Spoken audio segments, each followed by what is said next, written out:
And hello, movie lovers, and welcome to the show. With me, I have Erica with me and James Keating from Keating. So, say hello to everybody. Hello, Hello. hello. Everybody And doing? tonight, we are actually going to be, I'm going to be interviewing an actor and actress from Crichton Hobbs's new film called The History That Haunts Us. Of course, I had Crichton on last month and everything, and gave a whole entire new meaning to some of the stuff that he talked about. But I just want to say it's an honor and a privilege to be able to have you guys on the show. Thank you so much for taking the time out of your night to talk about this film. I've been excited about it since Crichton talked to me about it. I co-wrote with him a little bit with this, so it's just a great concept of what he's done. Thank you for having us. Thank you for having us. You're very welcome. And my thing is this: how long have you guys been doing acting? What brought you into the acting realm of saying, "Hey, look, this is what I want to do for the rest of my life, and I want to focus my life on acting"? What made you have the acting bug? You want to Ladies go first? first. Ladies first. Okay, ladies first. Actually, I grew up in theater. Mhm. I did a lot of commercial and modeling as a teenager and growing up, and then I converted that into just basically theatrical productions. I was really big into the theater side of things and took film in college, took acting classes and whatnot. Never really got head first into it. I had 5 children and Mm. I just kind of like went out of the market of theater and everything. And then this year, actually, my best friend actually reached out to me. They were filming something in Jackson local, and it was just for background work. She was like, "Hey, I know you love acting. Please go do this with me. I want to get, into the acting industry. Just go do it with me." I went, and it was like something just bit me. And I literally have been booked since this year, thankfully. And it's something that I really want to pursue as a career. I mean, I've done a lot of things in my life, and I think this is something that just really captures who I am. That's awesome. That's really cool. That some people are like, well, I don't know if this is for me or not, and things like that. I'm gonna try it out, but then you try it out, then you wind up loving it, and you just want to keep on doing it, and it becomes like an addiction and passion for what you're doing. So I commend you on that big time. Yes. What about you, for you, James? Well, about me going back to my background growing up. I grew up on a poultry and cattle farm, and I lived out in a very rural area out in the sticks. And growing up, I only had 3 channels. So when I was 12, my mother said, "We're getting a satellite. We're going to get 500 channels." I said, "There's no way. That's not. there's no way that's happening. There's no way I'll be able to watch that much television." But when we did, I made up for a lot of lost time not growing up having cable and watching a lot of movies. And fast forward to my senior year of high school, I was in the senior play, and the teacher that was doing the drama teacher, she said, "What are you doing after you get out of high school?" And I said, "Well, my plan was probably take over the family farm." And she said, I said, "But I'm going to go to community college." And I said, "I hadn't really decided yet." She said, if you get over there and you haven't decided," she said, "you ought to enter theater." And I said, "Okay, well, I'll take you up on that if I get over there." Well, I get over there and I hadn't really made my mind up other than take basic courses and curriculum. And I get over there and I enter in theater. So I did theater for 2 years. And then fast forward, I got a job in corporate America, and I'd been doing that for a number of years. And then I moved back to Alabama, and I started noticing that they were filming in Alabama movies. So Hollywood kind of came to the South, where it used to you'd had to go to California if you want to Right. make a career out of acting. And so I started putting in with the Goldmans. They started having extra work, and I started working with them as extra. And then they bumped me to background, and they bumped me to featured extra. And then I started doing indie films, and so I've been doing that. It's going on now about 3 years this month now. So That's awesome, though. That's really cool. My question is this, though, for you, though, James. Like, when you go into like the indies projects and things like that, would you rather do the indie projects or the big blockbuster type of thing? Because I know you also worked on Ozark and everything too. So that's actually pretty cool that you did a TV series as well. And yeah, it's awesome. I mainly did all that is primarily I wanted to see how the pros do it. I wanted to see how they Mhm. all, how it's done, and just learn the experience being on set and everything. But yeah, I mean, I love doing indie films, because I've been fortunate enough to get lead roles, and and that's where you got to put the work in. You can't just if you're going to make the upgrade from featured extra to you're going to have to do the indie film. And so I Yes. love playing the lead part and learning how to learn the dialogue and learn different range of the character. So yeah, I mean, I love both. If I could make the big bucks and do the big features, and that would be ideal. But yeah, I just love the craft in general, and That's either awesome. or. Okay. And I was just wondering for the both of y'all though too, like how were you guys approached with playing these roles that you have? What was the first thought that went through your heads when Crane reached out to you and said, "Hey, look, I want you to audition for this." What was the first immediate thought that came to your mind? What made you say, "Okay, I want to go ahead and do the history that haunts us"? Well, for me, my best friend again, she tagged me into where he was looking for someone to play in the film, and I had sent him a message, read what little dialogue that he sent me to audition with, and then of course I FaceTimed with him several times. But he had told me the breakdown. Um, Somebody sent a message. I think it was great. Yeah. He sent me like a breakdown of the story, or basically told me, and it really captured me because of the dynamic of the film. I've always considered myself a very soulful person, and I can sense things that sometimes people think are kind of creepy, but I just feel like I have that. And so the character that I actually played for as Jennifer, she had those things. So she was just envisioning in those, and just and it just carried me. So I absolutely fell in love with the script. Just an amazing story. An amazing story. James, your turn. What drew me into it was, I knew it was going to be a challenge for me because usually I play like cowboys and law enforcement and protagonist type characters. So this was my first opportunity to play an endearing husband type role, and so that's one reason I was excited to jump on it because I wanted to show some range and challenge myself, something that I can do something different. I can see that, and Yeah. you guys also want to do something more challenging, something that you guys haven't done before. You also want to become like typecast, of like, you know what, I'm going to be doing these. I don't want to be typecasted, being glued in on just doing this one certain role and be like the cowboy person Yeah. or Right. the over dramatic person and stuff like Mm-hmm. that. I want to find my range. I want to find my voice. I just need to find the right balance to be able to do that. Yeah. And Right. I think that the best thing is to try and find something that's challenging out there to where you say, you know what, I haven't done this role before. Let me try this and see if I can approach this differently than what I have done in my previous work and stuff Exactly. like Right.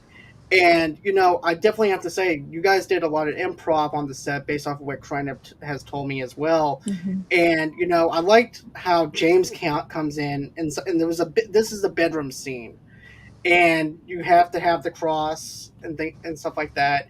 And I like Yes. how James comes in and he goes, "Here, baby, here's the cross." And then I could see a little bit of improvisation whenever it comes down to being Mm-hmm. the caring husband, and then also to the look it gives you, and then the John Wayne walk and things like Mm-hmm. that. He captured that so perfectly, and so did you, Erica, with playing the girlfriend who's seeing these visions and stuff like Yeah. that just from seeing the behind the scenes footage. I just want to say that you guys actually brought those characters to life just based off of what I saw from the behind the scenes stuff. Well, thank you. Thank you. I've You're never very really welcome. played a softie. So, I've always played the hard roles too, like James has. We wanted to be able to show that range and that dynamic. And we knew that we had to bring it. We needed the audience to fall in love with our characters. So it was something that we both worked very, very hard on. So that's I good can to definitely hear. see it. You're very welcome. You're very welcome. Because here's the thing, I can see the chemistry right off the bat, especially when James has to get into the character of trying to make you laugh and trying to put you in the mood and everything. Is like, I'm not in the mood, you know what I'm saying? Yeah. But I Yeah. love that. I love that whole entire dynamic. The chemistry just works very well balanced out. And Yes. also too, I think that you guys are awesome together on screen. And especially in the psychiatrist's office, I haven't seen that scene or anything like that, but Mm-hmm. I can imagine how that scene gets played out. What was the most challenging thing when it comes down to it? I mean, was the challenging thing was the psychiatry office, or was it the visions? that you guys had? Mm, What was the most challenging thing about working on the set, as far as an actor goes, with the dialogue, with anything that is being written from page to screen? with our two characters, or just in general with the entire film? Just in general. I mean, you can talk about Um, your characters on film, whatever. well, not to give too much away, but I think the most difficult thing for me was not only the car sickness riding in the car, because I get car sick super Right. bad, but not only that, it was the scene where I step place in with a girl that actually gets killed in the film. So it was experiencing those emotions and having to do something that, I'm a domestic violence survivor. So having to step foot into that role and feel that, and, have to fight back from that, that was probably the hardest thing I can amongst the see that. whole film. Yeah. But otherwise, we had a blast. I mean, That we have a big family dynamic, and we all just have a blast. I could see that though. I could see the family dynamic on the set and everything, and that's just awesome to have because you don't want to have that one person who's just being a sourpuss all the way through the whole entire filming progress, because then it brings you down an octave Yes. and everything is like, okay, now I got to be serious. I can't joke around. I can't do anything. It causes friction on the set, and Mm-hmm. that's something that you just don't want to have, to be Right. honest with you, especially with the family dynamic that you said. Because I like whenever I hear good things that's surrounding the sets and stuff like that. Because I heard negative things before, I heard positive things before on Mm-hmm. different sets and stuff like that. Right. And I like seeing positive energy, and that's just awesome that you guys have that positive energy about y'all. But what There's about just for a lot you? of emotions. There's a lot of emotions in the film. Mhm. A lot in a lot of places. Okay. What about for you, James? What was the most challenging for you? Probably, well, like Erica said, not without giving too much away, in some of the Hmm. Christmas scenes, it was some dream sequence type stuff where I had to travel back and have some visions of some things. I really had to take myself there because I think we've all had a dream before of something in our past or a relative, and I really wanted to convey, and put that to the audience that that's had that experience, that I wanted them to see that. So I really had to take myself there, that I was going back and seeing something that I'd never seen, or you know, and kind of in a dream sequence type situation, without giving too much away. Right. Of course. We want y'all to Um, watch it. exactly. Another thing though too is I'm just gonna pop this up real quick with that Crane said the pros don't make cookies or homemade Italian sausages and peppers. I'm So jealous. He true. still So he still true. owes me lasagna that he's been promised me in cannolis, but he never shows up with it. He always Creighton, you got disappoints to me. deliver. You have to deliver it. Those Oreo cookies are the bomb. But he also, this is another thing though that I want to bring up. You know, I have always heard that when you go to a movie sets that are basically just get takeout of stuff from other restaurants. Now, what I have heard, Crichton has cooked up some good stuff to see you do regarding when shooting this movie. What were some of what was some of y'all's favorite stuff that Crichton cooked up? Gosh, there was so much. He's a great cook. Mhm. Not um, the cold cookies, we already mentioned that. yeah, the cold Let's not eat cookies. those. Yeah, But let's say what the sausage was pretty good. yeah. That chili he made, that was The good. beef stew, you didn't get to try the beef stew this Okay. past weekend, so it was good. And I actually cooked for everybody too the wrap night. So I actually cooked that night. I was like, I got this, Creighton. Let me do this. That's And I one think thing it was about Crichton. decent. And the Right. fudge, he makes excellent. We Oh know he's yeah, got the background in the fudge, so it's fudge is I really forgot good. about that. The fudge too. There was That's one thing something about else he made that was oh my goodness, a dessert. Um, The foot pie, the cherry pie shaped like a foot or a hand. yeah, I didn't eat any of that. It was basically all gone when I went to dabber in it. There was something else that was made. The kitty litter cake was good. Yeah. There was just so much. I I mean, know it was a lot. I need a list. Wow. Yeah. You know what? List. He reminds me of my Creativity. Italian grandmother that just cooks for everybody. Yes. And he just wants to feed everyone that he can come across to where you guys feel like family. And Yeah. that's the important thing, like you said before, Erica, where this just feels like family. It feels like a good time rather than just work Right. and everything. And then once it's time to hit the lights, you just instantly come glued back into those characters again. But Mhm. underneath the surface and everything, you guys are family and you guys are laughing and having fun and just enjoying each other. And that's great. That's Well, just you have awesome. to when you're, Right. when you're taken away from home and with your husband or your wife and your children, you want to have that type of, set. You don't want to go and have a terrible time where it's like, oh my gosh, are we done yet? Kind of thing, and look at your watch. And, it was just something that I enjoyed. And I think a lot of other people, including James, I think we all enjoyed, the family dynamic of things. Oh yeah, the family dynamic was awesome. Yeah. That's awesome though, seriously. And I'm also wondering too, like, what other projects and stuff like that are you guys thinking about working on in the future? You want to go? Mine's a little long. Yeah, I've been working with a script writer up in Indiana. I was doing this prior to the history that haunts us, but we've been working together, collaborating, and I'm going to try to finish up with him, see where we stand on that. And we've also got a film that we talked about that Erica's. She'll talk more about it, but I think I'm playing a bad guy. Yeah. and and but yeah, no, I've been going steady since this time last year. Man, I haven't stopped. I did had a lead role in an indie film, then I did a western, and then I had a little bit of a break, and I rolled right into history that haunts us. So I'm gonna take a little bit of a break for about a month, and I'm gonna focus on some writing, and just continue to improve on my craft and practice and relax a little bit, and just see what's out there. And I think we've got this thing coming up in November, this film, and we're gonna knock that out. But other than that, Yes. for me, that's what I've got in the pipeline right now. So just to get a little rest. All I right. don't rest.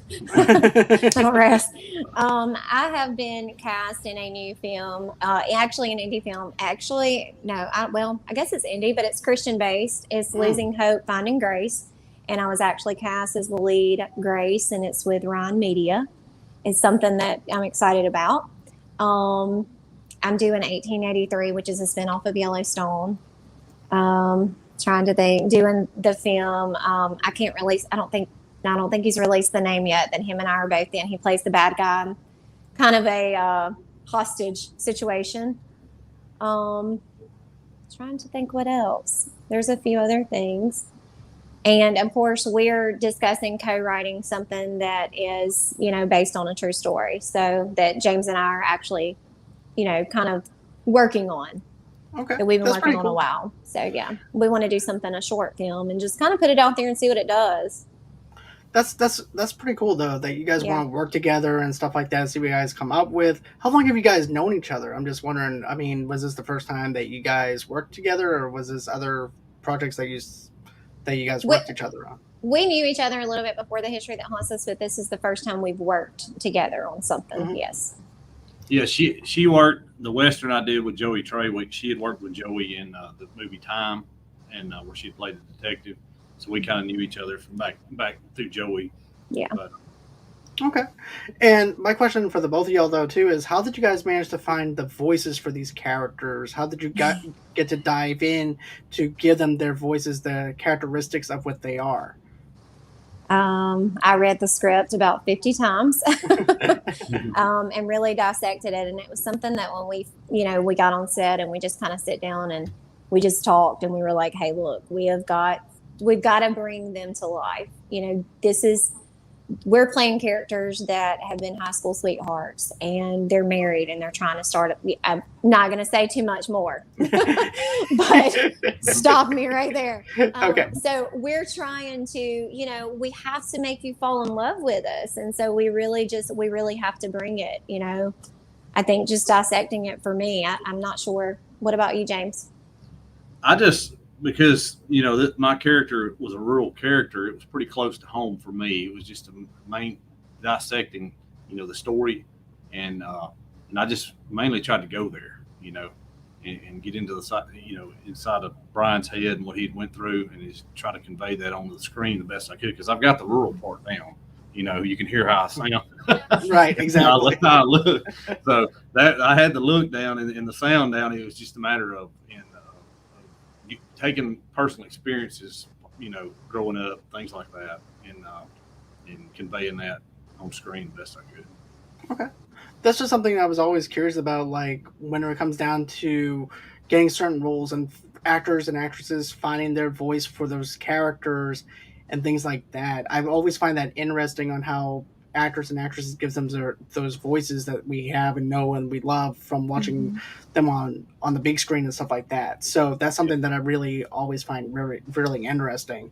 Yeah. And another thing though too is I know the job of the director is to get the best job possible out of their actors and actresses. But what was one of the things that Crichton was able to help you guys out with the most? My resting face. Let's just leave it at that. Um, I've always played these real hard roles, and where I'm a strong female, and in life in general, I consider a strong female, and myself is one. And so this, I had to be very lighthearted and tender, and just the sweet wife, the very emotional wife that really needs her husband. And so Creighton had to remind me, hey, you got to put your happy face on, stop looking like a brat. Because I would just be sitting there and I would, okay, my bad. Let me go there. I'm sweet. I am sweet, but in general, when I've played all these roles, it's kind of like you just go back there, Right. So I had to be reminded constantly. Well, not constantly, but I had to be reminded a good bit. Hey, you're sweet. Right. Yeah, Creighton was just great about taking if I had a question or if he could let me know where Brian was in that situation to where I could go there. He was really good at explaining that in the story. Based on the situation and what his vision was. He was real good about explaining all that and getting the right angles and possibly doing another take. So let's try it this way. Let's try it this way and then try it that way. He was real good about doing a lot of different ranges and see what worked the best. Yes. And showing us, when we felt like we didn't take a scene very well, he would say, hey, look, this is what it looks like. Maybe we need to do it this way. And so it was something where we were able to see kind of what we needed to, change. And him even telling us, okay, let's try it like this. And it worked. I mean, we all work great together. That's great though. Like I said before, but the behind the scenes stuff, I could tell that you guys actually work well together on the set. That's something that you need to have. I Mm-hmm. think that what you guys have is very good chemistry because otherwise, why would you guys be working together again outside of History of Honestness if you guys didn't and everything? And it's just good that you guys are able to jive up and stuff like that. And you know what? Crichton actually commented real quick. He said, it has been said actors are the bloodline of the movie. Erica and James and everyone has brought the history that haunts us to life. Dreams do come true. Oh, that's so sweet. Thank you, Creighton. That's so And, true. Thanks, Craig.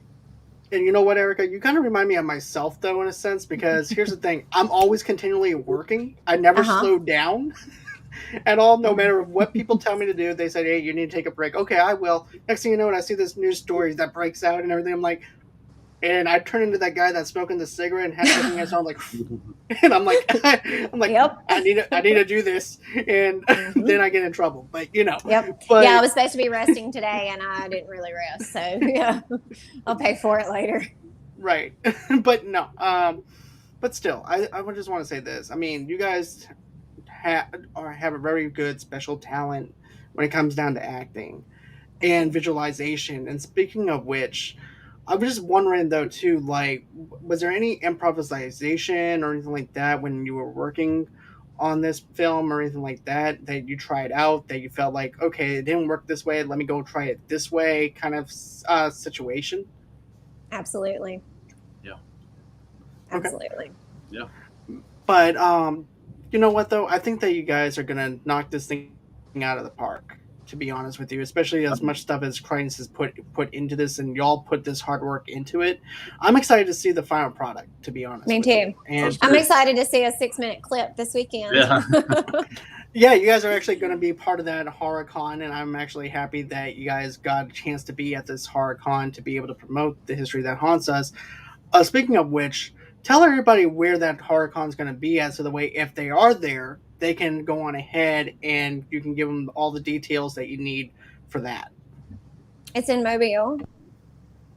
You James, do have, you? I don't have that address. I think it's on Airport Road. It's at Gamers and Geeks. Am I right? Yeah, Gamers and Geeks. Okay. Yeah. Okay. See, I knew I read it somewhere. But I think it's off Airport Road, I believe. Yeah. If you go to my Facebook, it's on there under events. So Okay. All right. But yeah, the whole schedule and everything. We'll be signing autographs and talking and meeting and greeting and all that good stuff. Okay. I know that you guys are excited for that. I mean, It's free. Yep. Yeah. Hey, that's also a plus side because Yes. Comic-Con and everything else that's Yeah. involved. Usually, you have to pay a high price for this. It's free. Correct. So Yes. if you guys are in the area, Mobile, Alabama, go on ahead and check them out and everything too. Because I strongly advise you, you're not going to find a great cast or a great director like this, especially a director that's down to earth or down to earth actors and actresses like Erica and James and everything that will just go on ahead, spend some time with you, sign a couple of autographs and things like that. I think that you're very welcome because it's hard to find where people care about other people and spend time with them. Mm-hmm. And just if they have questions, you take the time. That's one thing about a plus side of being an indie actor or actress. You can actually spend X amount of time with certain fans or just other people that might actually be inspired to actually act. Yeah. You can take the time out of your day and everything to talk to them. And that's what I love about indie filmmakers, indie actors and actresses, because they're so down to earth, they're so real and everything. And they're also caring. And also too, when they work on a project, they're caring, they're nurturing, they know what they need to do for a certain project and they're in 110%, you know? Oh yeah, And we worked on this for what, 4 months? Yeah, So we've been in it. but it just goes on the level of I can't believe this is actually happening kind of situation where it's like I'm in this movie working with Crichton and I'm actually having fun and I'm being invested into this movie and I can't it's just one of those things where it's like pinch me now, it feels so real. Yeah. Yes. And matter of fact, I want to talk about Crichton for a minute. I know that he's another person that just doesn't rest when he's supposed to be resting, and he always gets himself into trouble. And I know that he got sick on set and everything, but I just want to say this though: I appreciate what you guys did for him, just taking care of him when his sugar bottoms out or anything that he needs. You guys were there for him. And that you guys literally lifted him up and carried him out. That is a very nurturing thing that you would never see on a set or anything. But I just want to say out of the kindness of my heart that I really do appreciate that from you guys. Just being there and just being a good friend and also two awesome workers at what you guys do. Absolutely. Yeah, you're welcome. Yeah. I think that's where both of our hearts come into play. I think we both have big hearts. I mean, that was seen all through the set. Everybody that we worked with on the film and everything. I think that hopefully that's something they can say. We do have big hearts. So yeah, first and foremost, you've got to take care of your health. Right. Definitely. Right. But yeah, I think that's everything I pretty much wanted to cover with y'all for right now. But once this movie's released and everything, I want to have you both back here again because there's so much stuff there's so much stuff I want to dive into the meat and potatoes of this whole entire thing on how everything looks and things like that. Yes. And I can't do. And here's the thing: I'm excited. I'm giddy. I want to see this movie right now, Crichton. If you have a screener copy or a rough draft of what was called Crichton Hobbs' director's cut, I'll watch that with no special effects. Well, I will say this: I watched a put together. He basically just put the scenes in order. And I was able to see about an hour of it this past weekend, it's awesome. It is awesome. I think my favorite scene would be the sun setting, and that's all I'll give. But it's beautiful. It's beautiful. Great. And one last quick question: where can everybody follow you guys at? If you guys, if people want to follow you on social media and all that other good stuff. I'm on Instagram, jkeating27, and then I also have an IMDb profile. I haven't done a Facebook yet, but I think I'm going to do that pretty soon. Yeah. Well, I have a Facebook page, Erica Rowell Green, and then IMDb the same, and then of course Instagram, it's Erica Green. So it's all attached. If you go to my Facebook and look up Erica Rowell Green, then you'll see it. Oh, Crichton wanted to pick on you for a minute too. Y'all stood up on your feet the whole time while watching. Yes. Okay. So everybody didn't stand on their feet. I stood on my feet, and I think 3 others did. I think 2 had resulted to the chair and the bed or the floor. But yes, we did. We stood on our feet the entire time. Watched it. I mean, it was drawing. Like he showed us one clip, and then I said, "Okay, wait a minute. I know this is not all that you've got. Like, what else can you show us?" I wanted to see a particular scene that him and I were in, and I wanted to see that one. And he's like, "Well, you know what? Let me just show you the scenes I've put together." And so, I mean, literally, I expected to see maybe 10 minutes. An hour later, I'm still standing there going, "Okay, is that all? Show me some more." And it draws you in. I mean, you were literally just drawn in, and there was no bathroom breaks during it. I think we all had to use the restroom when we got, like, nobody wanted to leave. We all wanted to watch. So it draws you in. Yep. And that's how you know you have something special. If it's not drawing you away from the screen. Yes. And you're not checking your watch to say, "Hey, I think I left my stove on." But that's just fantastic. That's just fantastic, though, of how great the writing and everything is, to be honest with you. I commend you guys on the hard work that you've done. You guys have something very special here. Thank you. Thank you're very welcome. And I'm very privileged to have gotten to know you guys and stuff like that. And as a matter of fact, I would like to have you guys back on the show again for another interview, but also for other future stuff, because I do movie reviews with independent actors and actresses and directors and stuff like that too. So I like for you to be a part of the Movie Lovers Unite kind of family that we have. Absolutely. Here. Yeah. So welcome us to the family. Okay. I'm a movie lover myself, so it's awesome. Movies. We both like mob movies. I might actually have you for Godfather. Yeah. So that's one thing that happened on set. He would say, like, little scenes from films, and I'm like, "Is that part of the script?" And he's like, "No, it's another movie." And I'm like, "What movie are you talking about now?" Because I mean, he would just throw it out there, and I'm going, "I know this is not part of the script. Like, where's this from?" And he's like, "Oh, you didn't see this." So I have a list like this long of films that I need to watch. You know what'd be funny though is if he came up to you and hugged you. I knew it was you, Fredo. What? I do that stuff all the time. I'll break into a different character at dinner. He did. Nobody knows what's going on. Yes. I mean, I had to take it to a real emotional state, and here he is, like, trying. I had to come back from it. I had to get real emotional, and then I had to come back from it because we had more to film. And he's just like busting out in different characters. And I'm like, how can you not bring it back? It was so funny because it was something, you didn't expect. And so, because I was still getting to, like, learn him and know him and, everything. And I'm like, where is this coming from? It's just like a Rolodex in there. It just goes for days. So if you want to know movie something, he's your guy. Okay. Yeah, James reminds me of myself because I quote movies all the time, and I was like, "Okay, that doesn't fit in what we're talking about." I was like, what else? Yep. But anyways, I'm just guys, sitting there. I'm just listening. Right, exactly. But that's what my fiance does to me. She's like, Yeah. Or sometimes, like, if I'm watching a movie, for instance, we were watching one movie, she just looked at me like, "You like that movie?" I'm like, "Yeah, I did." but no. If she's not into it, I change it anyways. But still, I like picking with her. Well, that's good. Good relationship already. Yes, most definitely. So let's see. Oh, tell the story about. Oh, what was this other story about him? About falling off the table in a restaurant.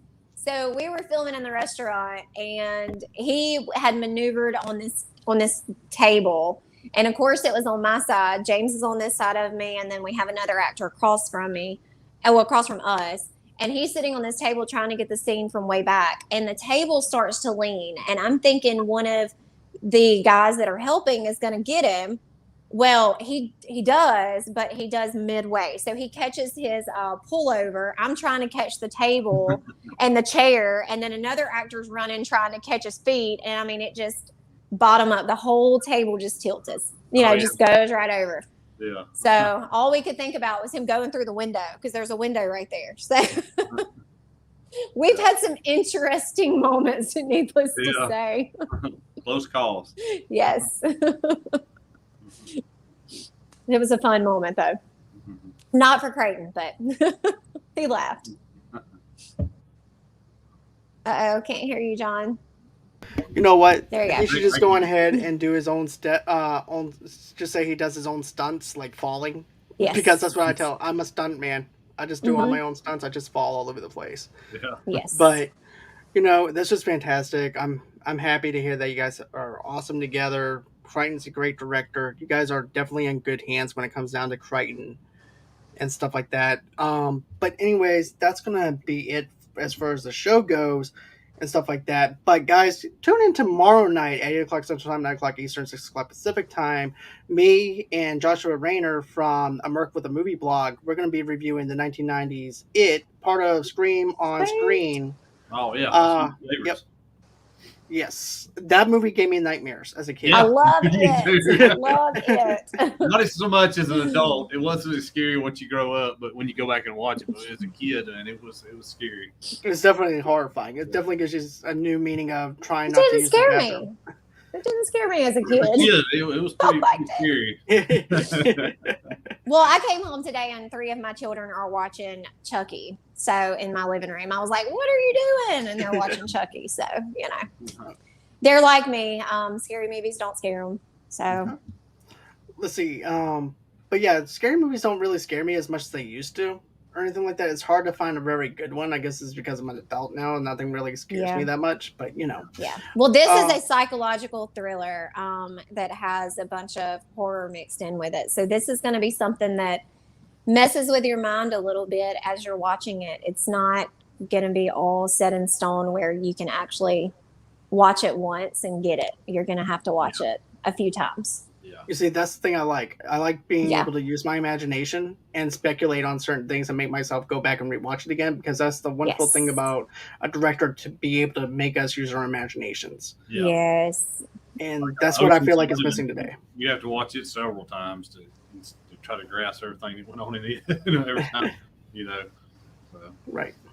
All right, guys. So, like I said, that's going to be it for tonight. But if you guys want to, go on ahead, and we actually are doing a little charity event, part of Sensi's, and where all the donation money goes over towards St Jude's Children's Hospital. So go on ahead, get yourself a Sensi. All those proceeds go over to the St Jude's Children's Hospital. Of course, if you guys want to donate to my page, how do you do that? Just go on ahead, donate $5 to $10 at Movie Lovers Unite by doing this. Go to www.gofundme.com/Movie Lovers Unite podcast, and that's how you can donate $5 to $10 over there. But go ahead, a simple share goes a long way here at Movie Lovers Unite. If you can't afford anything, we totally understand. Smash the subscribe button, smash that like button, smash all that other stuff. Smash that right on the right hand corner. There's a little bell in the right hand corner to allow you guys to know that we have something new here at Movie Lovers Unite. And then, of course, you guys can go on ahead and follow me underneath Movie Lovers TV Lovers Night on Facebook, underneath Instagram, and Pinterest underneath the same brand name. Then, of course, you guys can go on ahead, follow me on TikTok as well, because I do some promotional stuff over there as well at Movie Lovers Unit 001. And then, of course, on Movie Lovers Unit on Twitter. And then, of course, if you want a sponsor or would like to be on the show, all you have to do is email me at movieloversunite@gmail.com. And then for all your entertainment needs and wants, just go on ahead, head over to movieloversunite/wix.com. That's where you guys can go on ahead and get all kinds of different information, different movie news and stuff like that. And that's everywhere that you guys can go on ahead and follow me at. Always until next time, guys. Thank you, Erica. Thank you, James. I do appreciate you again. And always until next time, guys. You're very welcome. Anytime, you guys are always welcome here. And always until next time, guys, it's been real. It's been fun. I can't wait to do this again. And to dissect the movie. Yes.